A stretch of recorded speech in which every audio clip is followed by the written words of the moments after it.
So I just got the oil pan of this 383 stroker in my Bumblebee, and I found this in the oil pan, so that doesn't look good.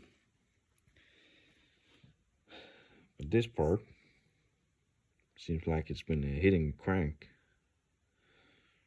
So maybe that's the knocking noise, and I'm lucky.